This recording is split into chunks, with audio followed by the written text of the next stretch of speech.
Dada, We are, excuse me, yes. Dada, which page, Dada? Page is, if the chapter is the determinism of nature, page differs from Yes, edition to edition. And we have to read from there is for a distinction. 218. 218. Okay. Mine is 208. SAPCL is 208 and CWSA is 108 as you said. Okay. Okay? If everybody ready, Shima can start reading. Yes, Dada. Yes, Dada. Okay. Yeah.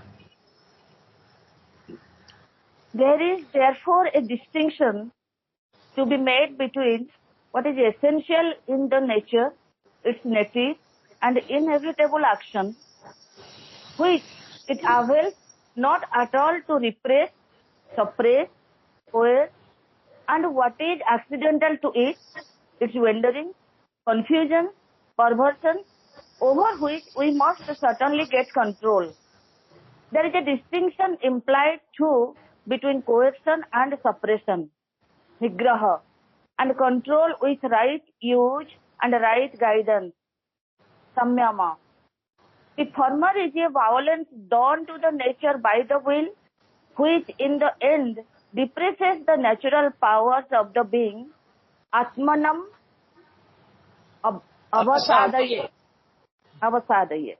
The latter is the control of the lower by the higher self, which successfully gives to those powers their right action and their maximum efficiency, yoga karmashu kaushalam. This nature of samyama is made very clear by the Gita in the opening of its 6th chapter. By the self thou shouldest deliver the self, thou shouldest not depress and cast down the self, whether by self-indulgence or suppression. For the self is the friend of the self and the self is the enemy. To the man is his self a friend in whom the lower self has been conquered by the higher self. But to him who is not in possession of his higher self, the lower self is as if an enemy and it acts as an enemy. When one has conquered oneself and attained to the calm of a perfect self-mastery and self-possession, then is the supreme self in a man founded and poised even in his outwardly conscious human being, samahita. In other words, to master the lower self by the highest, to master the lower self by the higher, the natural self by the spiritual, is the way of man's perfection and liberation. Yeah. It's a half a page para and it is very clear what he is saying, but we'll go through. There are some words we'll have to see very carefully. There is therefore a distinction to be made between what is essential in the nature, its native and inevitable action, which it avails not at all to repress, suppress, coerce, and what is accidental to it, its wanderings, confusions, perversions, over which we must certainly get control. Okay? So he is making a distinction between two parts of human nature. One is the essential part, and the other is the what he is calling the outer nature or accidental. The word accident means in philosophy that which is not essential but superficial. Okay? That's what it means. So now we'll have a look at the sentence. Therefore there is a distinction made between what is essential in the nature, its native and inevitable action. So what is essential in nature? Your soul, your psychic being and your self. This is the essential nature. What is the not essential nature? What is the accidental? Your body, your vital and your mind. They are the outer nature. And they are what Sandra is calling accidental. Okay? Accidental means not the essential part, the outer, which we can dispense with. You need not pay much attention to the body-mind life. Okay, that's what it means. And what is that? Wanderings. not only the mind also wanders when it's trying to concentrate, but your vital also wanders, okay, going here and there all the time and not concentrating on what has to be done. It happens. Even the vital, suppose you are going to the market to buy something, very clear action, okay? Now somebody comes on the way and says something and then you get distracted.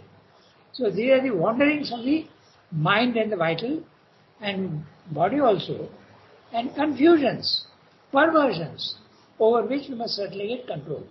Where are the wanderings and confusions and perversions? In the outer nature, in your body-mind life. Which is that which is the divine element in you?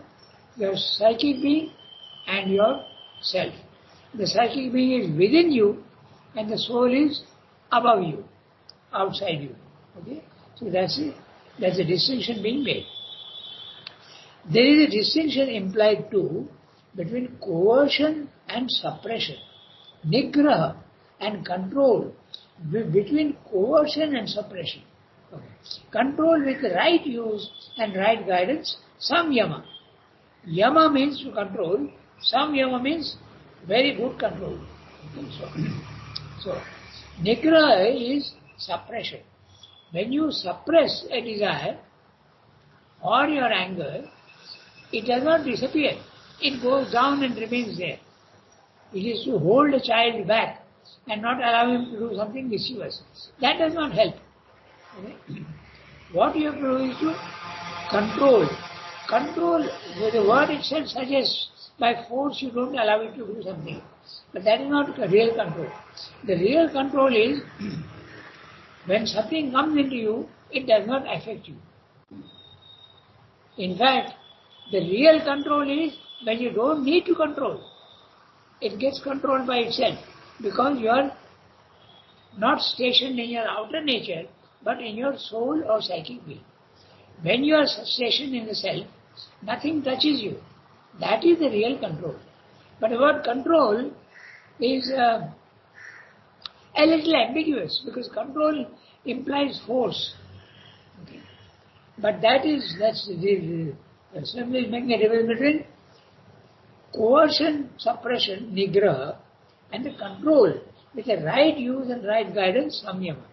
So when you are stationed in your psychic being, the outer things will come, anger, greed, jealousy, they get controlled. But when you are in the self, they don't even reach you. Nothing reaches the self from the lower nature. Nothing. So that's the distinction being made. So, now it's very interesting words in the Gita, Swami is now discussing. The former is a violence done to the nature by the will. Okay? Those who have very strong will, they suppress their feelings. They don't reject, they suppress. Anger is coming up, but I won't let it. But it remains inside. And when it remains inside, and the pressure, one day it's going to explode. So it may not explode here, but it will explode somewhere else. Now this is a very interesting human trait. Okay? When you have been under pressure somewhere, okay, very, very big. Let us say you have pressure in the working area. Okay? Somewhere it is suppressed. When you come home, that suppressed anger or feeling comes out on others without any reason. On your wife or your child or your servant. Okay? So suppression, that is the meaning of suppression. That should not happen. If you are very, very observant, you will see that that sort of thing happens sometimes. That is not to be done. What is to be done is that the soul or the psychic being, you have to station yourself there. Then these things won't touch you. That's the real difference between nigraha. Nigraha, coercion, suppression. Okay? But, and when you do that, it also weakens the will. Okay? And weakens your mind. It weakens you. Depresses the natural powers of the being. So, Atmanam na avasadayet. Okay? Atmanam na avasadayet is the phrase used in the Gita. That means, by yourself, you should not suppress your outer nature's feelings. That does not mean to say that if you are angry, let it come out. That's a modern psychological theory. Don't control yourself. Okay? That's the idea. If you feel angry, let it come out. If you are feeling a desire, satisfy it. There is a normal psychological understanding in the West. In fact, it goes to such an extent that when you have got anger, you may not believe what I am saying, but it is true. You can go to a place where you let out your anger. There are cups and saucers, and you are allowed to break them. Okay, throw them against the wall and break them. Get rid of them. Take out your anger through action. That is certainly not the way to do it. Okay? But what you are doing, throwing and breaking cups and saucers to let your anger out, is you can do that with your desire. You can do that with your wrong thoughts. You can do that with your anger. You throw the anger out and break it, but not suppress it. Okay? It's a very interesting thing. So, the former is a violence done to the nature by the will, which in the end it depresses and natural powers. There are even this theory of letting it come out, okay, is there. In fact, sometimes there are even clubs. You go there in a park in the morning, you walk and go there, and then you start shouting loudly. All sorts of ideas are there like that. Okay? So this is wrong, absolutely wrong. You have to station yourself in the self or the psychic being. Then the control is automatic. In fact, at that time, nothing even reaches you. That is the real control. When you are in the self, nothing from the outer nature reaches you, because you are outside the body-mind life. Okay? That's the importance of the self. And if you do that, then if you station yourself inwardly, then what Srinivas is saying is, the latter is the control of the lower by the higher self. The higher self controls the lower self, but the word, as I said, control is a little ambiguous. But if it is the psychic, yes, the psychic does control. It rejects. It doesn't suppress. It rejects. Which successfully gives to those powers their right action and maximum efficiency. So if you are concentrated in yourself, yoga karma su kaushalam. So they are saying yoga is skill in works. Whatever you do, you will be doing it perfectly. It's very strange, because when you are in the self, there is a tendency to non-action. Okay? You are quiet, calm, and you don't feel like doing anything, because the physical world is unreal to you at that time. But if you do engage in work, your work will be much, much better. Okay? That's what he did say. This nature of samyama is made very clear by the Gita in the opening of the 6th chapter. And he is quoting now, by the self, thou should deliver the self. Thou should not depress and cast down the self, whether by indulgence or self-indulgence or suppression. So, says, self-indulgence is one way to bring it out. And suppression is not to allow the action to happen. I am angry, but I don't let it come out, I suppress it. This is the wrong way. Okay? Now, I am reading this quote again, by the self thou should deliver the self. What does that mean? By the higher self, thou should deliver the lower self. Okay? Your soul and your self should be able to transform the outer body-mind life. That is what the thing said. Thou should not depress or cast down the self. And there are two ways of doing that. One is by self-indulgence. That's a modern theory, psychological theory in the West. That's why they allow even their children to do everything. I was in the press once, and one of these Orwellian children came with the mother, and he was doing all sorts of things. You won't believe what I'm telling you, okay? The parent doesn't interfere. Okay? Let the child do whatever he wants. He took a paper from my desk and tore it, and the mother didn't say anything. Then you won't believe what I'm saying, but this is exactly what is being said in the Gita. That boy, little boy, he went and he sat down in the courtyard and defecated. Okay? He passed stool in the courtyard, and the mother didn't say anything at all. So this is the self-indulgence. Let the child do whatever he wants. Let the adults. If you are angry, bring out the anger. Why keep it inside you? That's totally wrong. Okay? So, neither the self-indulgence, nor the control, nor suppression. But it should be rejected. And what should be rejected? The feeling that is coming inside. Don't allow it to settle in you, but throw it out. Throwing out is very important thing. Not only your thoughts, but even your wrong emotions. They all should be thrown out. And the throwing out becomes very, very easy when you are settled in the self. Either the self or the psychic. When the psychic being comes forward, there is a little bit of a control necessary. The rejection is easy. But when you are in the self, no rejection is necessary because by automatically nothing reaches you. You are stationed there, up in a place where nothing from the bottom comes up to you. Okay? So, by the higher self, thou should deliver the lower self.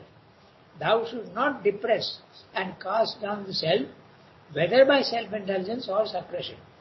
For the self is the friend of the self, and the self is the enemy. So, the self is the friend of the self, the higher self is the friend of the lower self, and the lower self is the enemy of the higher self. That is what you have to understand. It's put in a very dramatic way. The self is the enemy of the self, and the self is the friend of the self. But this is what is meant. Your soul is a friend to your body-mind life.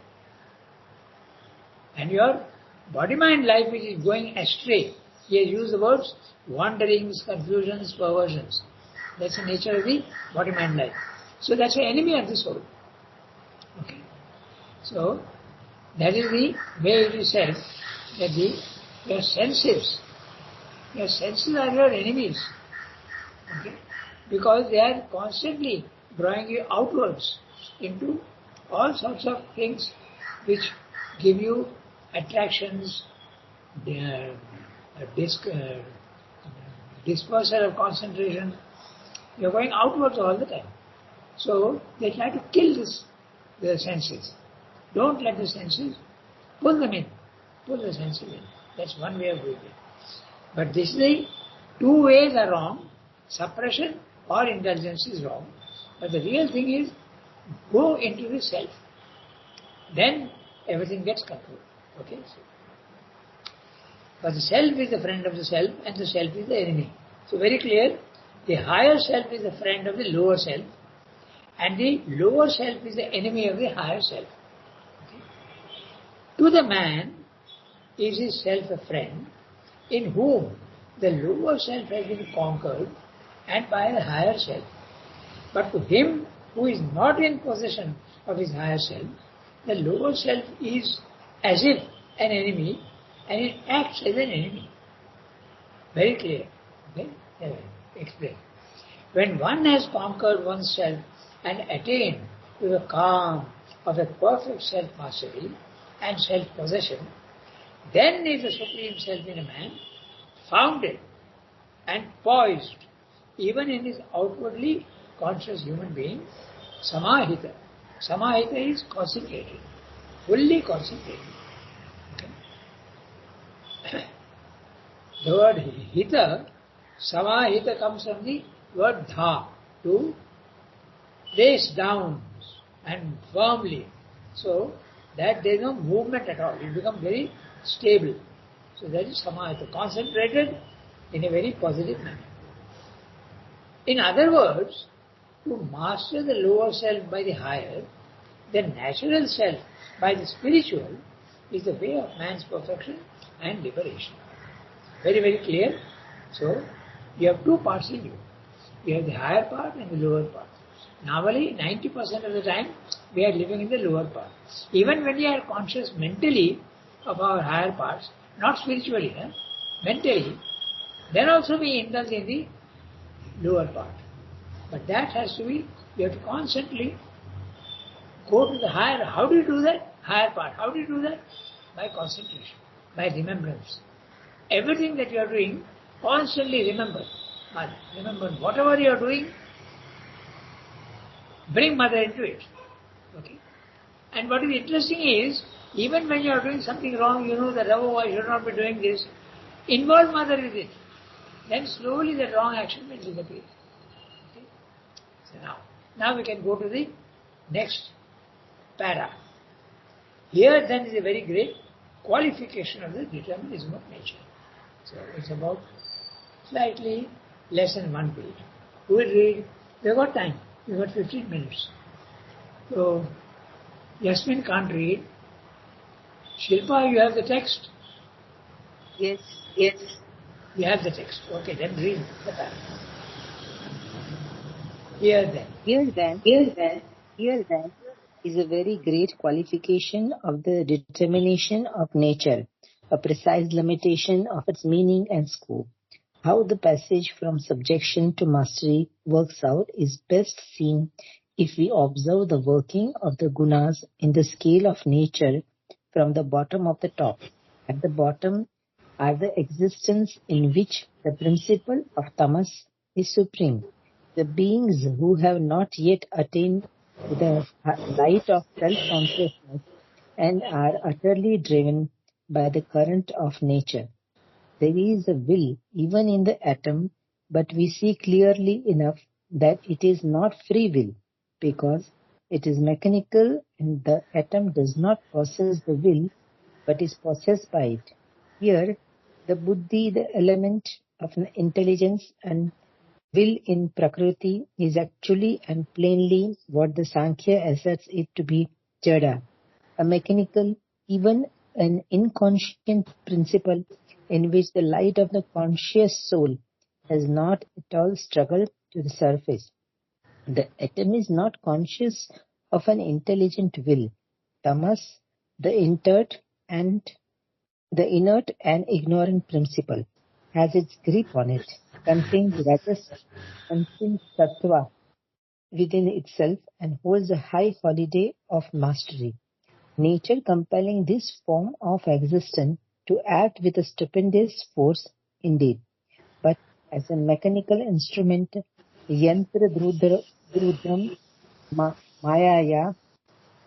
Next, in the plant, the principle of rajas has struggled to the surface with its power of light, with its capacity and the nervous reaction which in us are recognizable as a pleasure and suffering. But sattva is quite involved, has not yet emerged to awaken the light of a conscious, intelligent will. All is still mechanical, subconscient or half-conscient.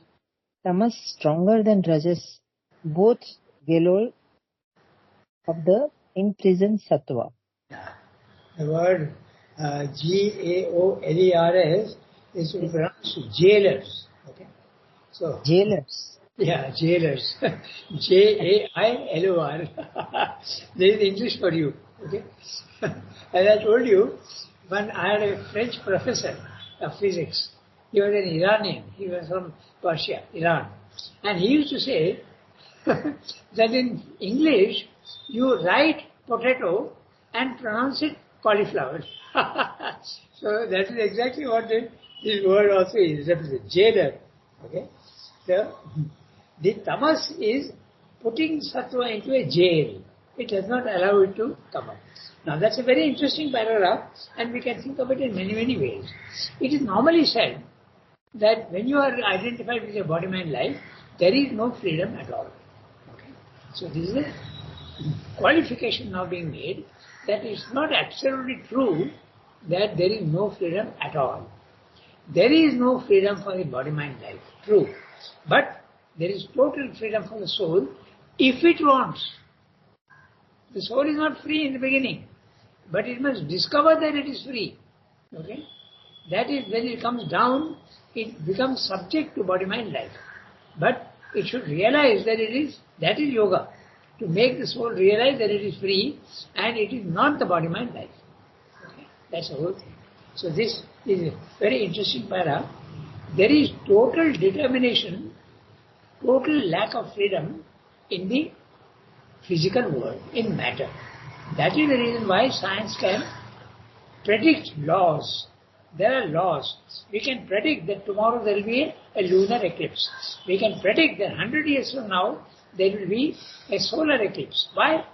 Because there is a law, no freedom at all in matter. Okay? So in your body also, when you are identified with your body, 90% of the time we are identified with the body, there is no freedom for the soul. Okay? Very clear. But when you come to the life element, a slight relaxation of the strict mechanical law becomes diminished. There is slightly more freedom in the vital. But still, largely it is mechanical and very fixed.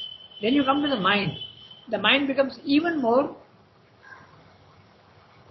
less mechanical and less determined, less fixed. As you keep going higher and higher, above the mind, there is no law applying to you at all. That's why the Gita can say, Sarva dharman paritejya mamekam sharanam vraja. Give up all dharmas. The dharma is, you are told to do something fixed. So that also disappears completely in a spiritual life. Okay?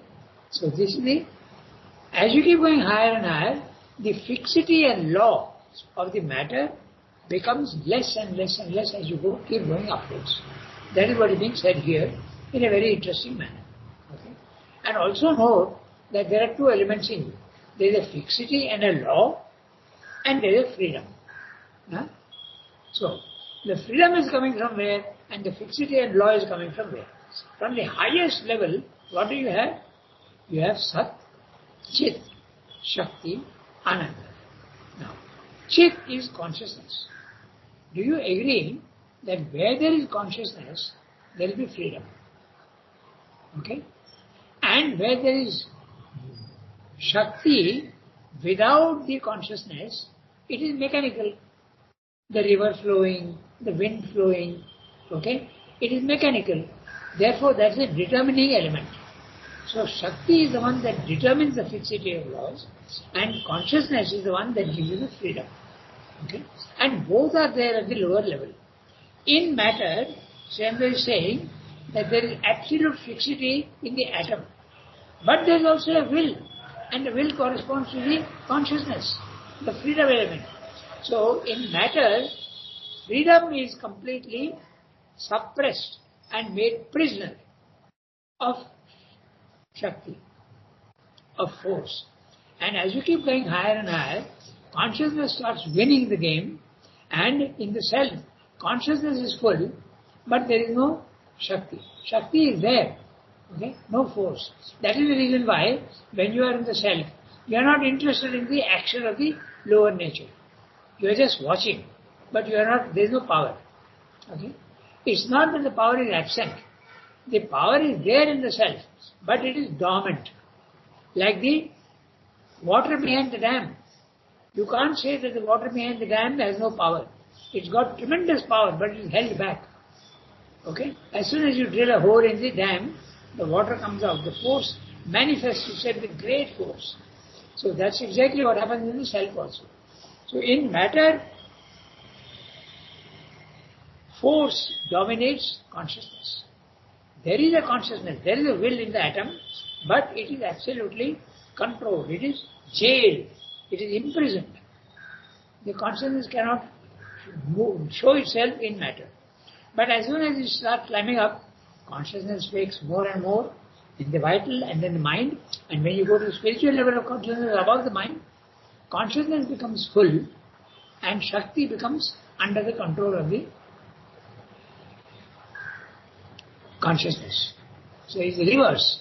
Okay? That is what is being told here in this paragraph. And it's very interesting, even our icons, okay, the Shakti, is dancing full, but it is dancing over the dead body of a asura. Okay? So that is what is the symbol. The Shakti has to be controlled by the consciousness. Okay? So, now with this explanation, which is quite clear, we've got 7 minutes, I'll go through the text. Okay? Here then is a very great qualification of the determinism of nature. Determinism of nature, the law, the fixity, lack of freedom. Okay? The determinism of nature. A precise limitation of its meaning and scope. How the passage from subjection to mastery works out is best seen if we observe the working of the gunas in the scale of nature from the bottom to the top. The bottom is the tamas. And remember, what is tamas? Tamas is unwillingness to act. And what does that do? It ensures stability. It ensures permanence of forms. If that is not there, there will be great confusion in the physical world. The stone is tamas, and it is maintained. The form of the stone is maintained because of the principle of tamas. Okay? There is consciousness, there is freedom in the stone, but it is imprisoned. It is kept suppressed. Okay? So at the bottom, the principle of tamas is supreme. The beings who have not yet attained to the light of self-consciousness and are utterly driven by the current of nature. When you are identified totally with your body-mind life, mostly body, then you are completely driven by nature. Nature is controlling you, and you are doing whatever nature wants you to do. Okay? You are a complete slave to nature. There is a will even in the atom. The consciousness is there even in the atom, but we see clearly enough that it is not free. It is not free will, because it is mechanical and the atom does not possess the will. Okay? But is possessed by it. It is the force in the atom that controls and keeps the will or the consciousness suppressed within itself. Does not allow it to act. Okay? Does not possess it, but is possessed by it. Here, the buddhi, the element of intelligence and will in Prakriti, is actually and plainly what the Sankhya asserts it to be jada. Okay? The consciousness is jada. It is completely mechanical and suppressed. Mechanical. Even in an inconscient principle, in which the light of the conscious soul has not at all struggled to the surface.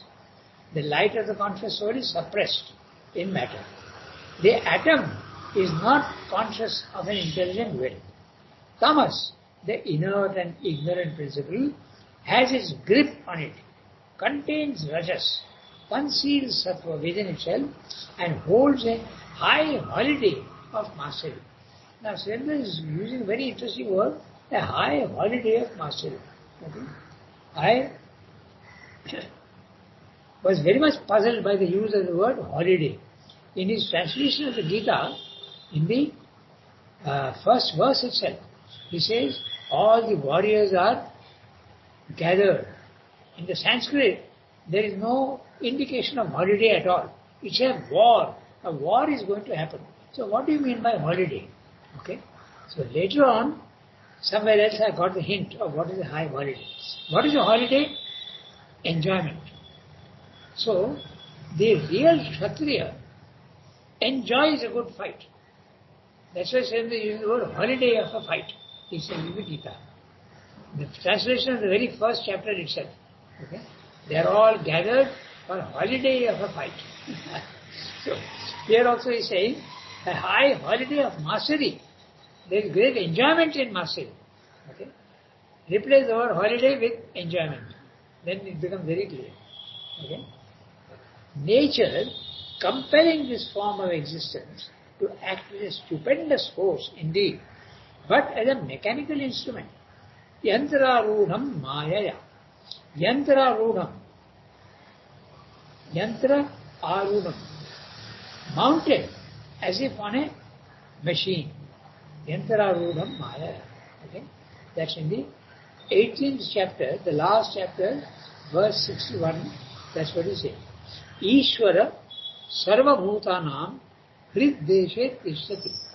So, he's saying that Ishvara is there in all creatures, but it is completely not allowed to come out. He says, Brahmayanti sarva bhutani, makes all creatures spin and act, but yantra rurani, as though on a machine, mounted on a machine by his power of Maya. That is what is being said. Yantra ruram Maya. So the soul is made imprisoned and turned around to act as though by the power of Maya. Okay? Completely delusion. You are in delusion. Next is the plant. So first for matter, next is the plant. The principle of rajas has struggled to the surface with its power of life, with its capacity of the nervous reactions in which are recognizable as pleasure and suffering. But sattva is quite involved. In the plant there is no sattva. Even in the animal there is no sattva. Has not yet emerged to awaken the light of a conscious intelligent will. All is still mechanical, subconscious, half-conscious. So tamas at the material level, rajas at the vital level, life level, and yet it is still dominated by the tamas. Okay? Stronger than rajas. The tamas is stronger than rajas.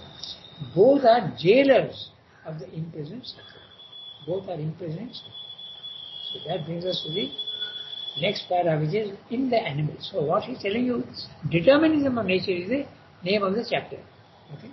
So there is a fixity and law. So long as you are identified with your body, mind, life, there is no freedom for you. You may feel that you are free. Your mind will say, I am free. But that's the ego speaking. There is no freedom at all. But there is freedom when you have escaped from your body, mind, life, and you have gone to the self. Your consciousness, when lost in the self, is free. But when it is lodged in the body, mind, life, it is not free. The soul is a prisoner of body, mind, life. But note interestingly, that's why level 1, level 2, level 3. Level 1, no freedom at all.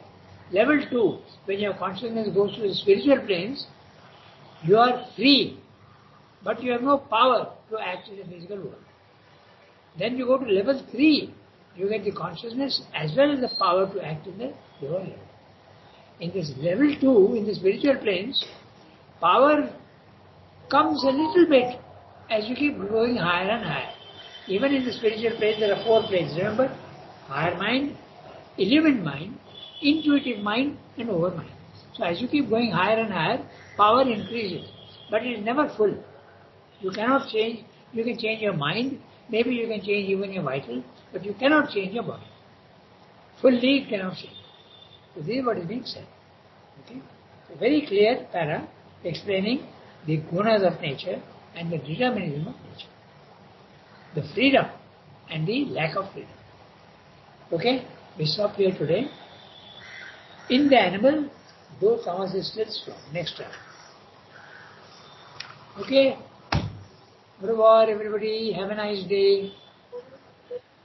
Thank you. Thank you.